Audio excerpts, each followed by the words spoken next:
Assalamualaikum warahmatullahi wabarakatuh. Berjumpa kembali dengan saya, Febi Febrian, pada mata pelajaran pemrograman berorientasi objek. Pada pertemuan kedua ini, saya akan membahas materi tentang perangkat lunak pemrograman berorientasi objek. Nah, berikut ini merupakan tentang arsitektur dari teknologi Java. Nah, jadi sebelum kita mempelajari implementasi dari pemrograman berorientasi objek, nah di sini kita perlu mengenal arsitektur teknologi Java.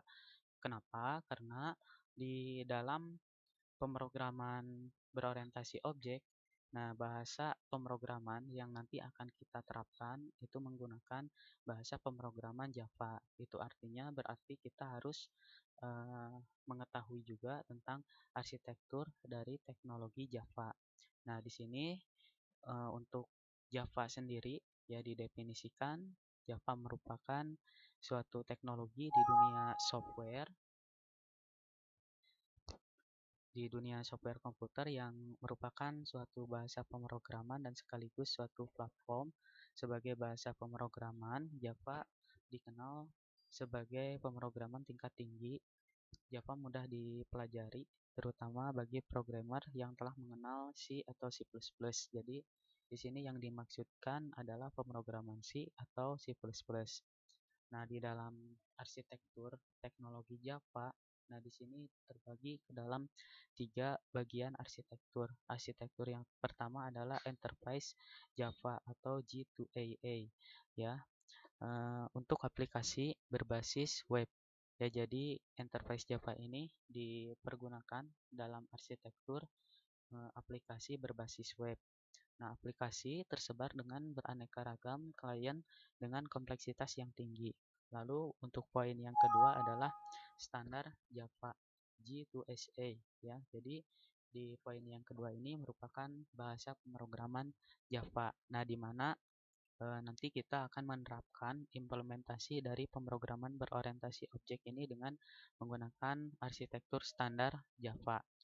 Lalu poin yang ketiga adalah Micro Java atau J2MA, ya. Nah, di sini subset dari J2SA dan salah satu aplikasi yang banyak dipakai adalah untuk wireless device atau mobile device, ya. Jadi di poin yang ketiga ini arsitekturnya lebih dipergunakan pada suatu jaringan, ya. Nah, di sini ada jaringan wireless ataupun mobile device, ya. Biasanya kalau menggunakan mobile device ini eh, berbasis handphone, ya, handphone Android. Nah, itu arsitektur dari bahasa pemrogramannya ada yang menggunakan arsitektur Java. Nah, dinamakan Micro Java. Nah, berikutnya gambaran dari arsitektur teknologi Java. Ya, jadi kurang lebih seperti ini gambaran dari arsitekturnya, ya.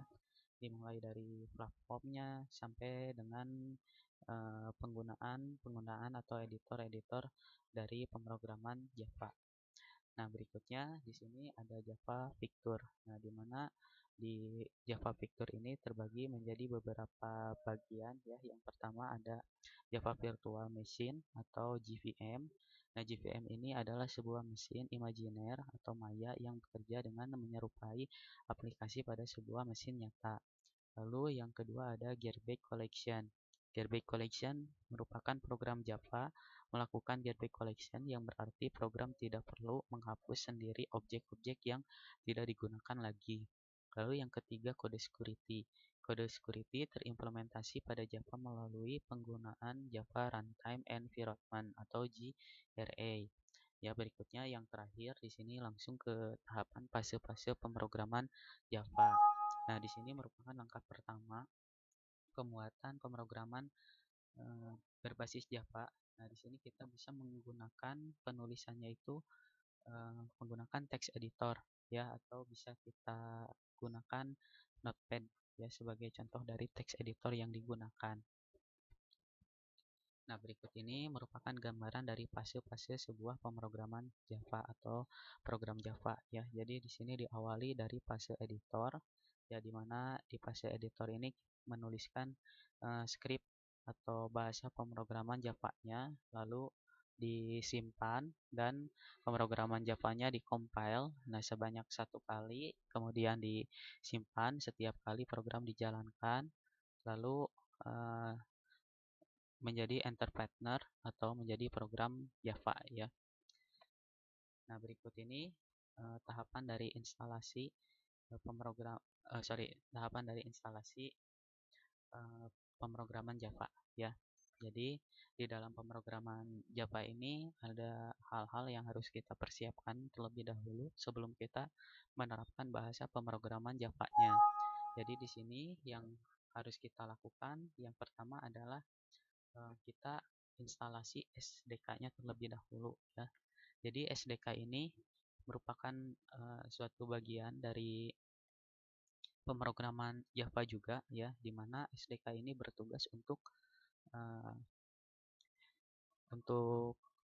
mengeksekusi ya program dari bahasa Java ya. Jadi kode-kode dari bahasa Java yang kita tuliskan di aplikasi editor.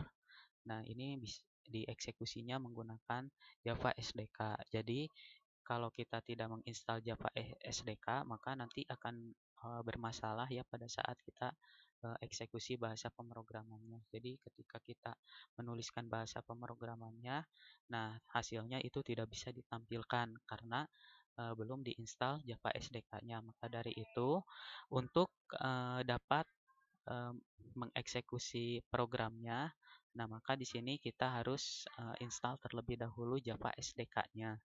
Nah, tahapan berikutnya ada IDE NetBeans.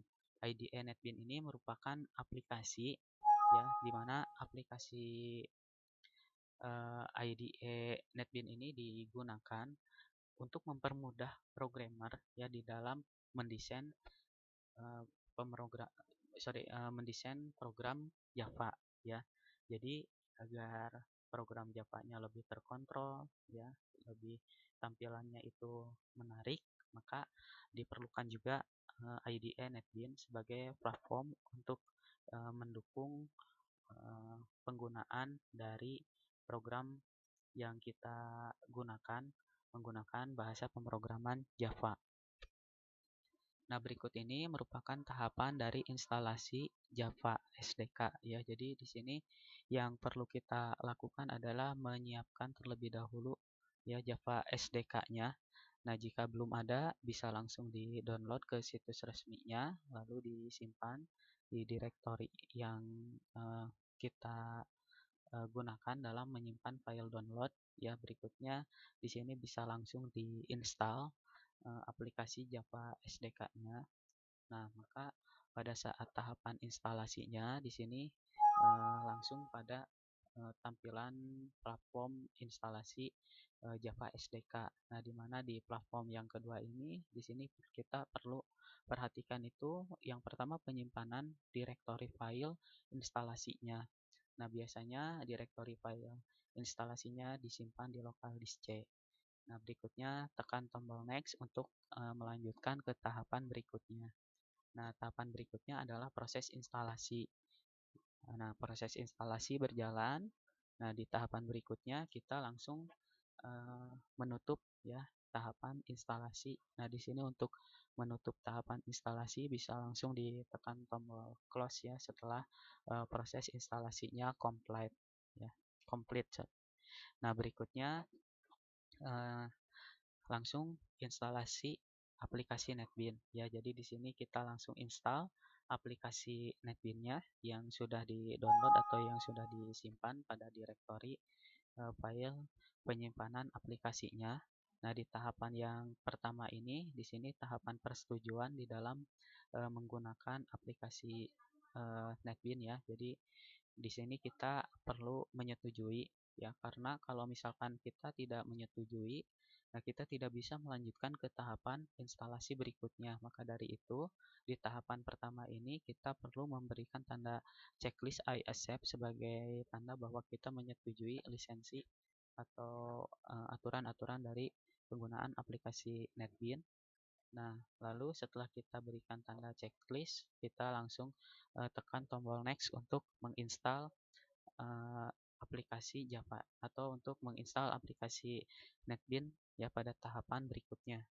Nah, di tahapan yang berikutnya, di tahapan kedua ini kita menentukan direktori file penyimpanan.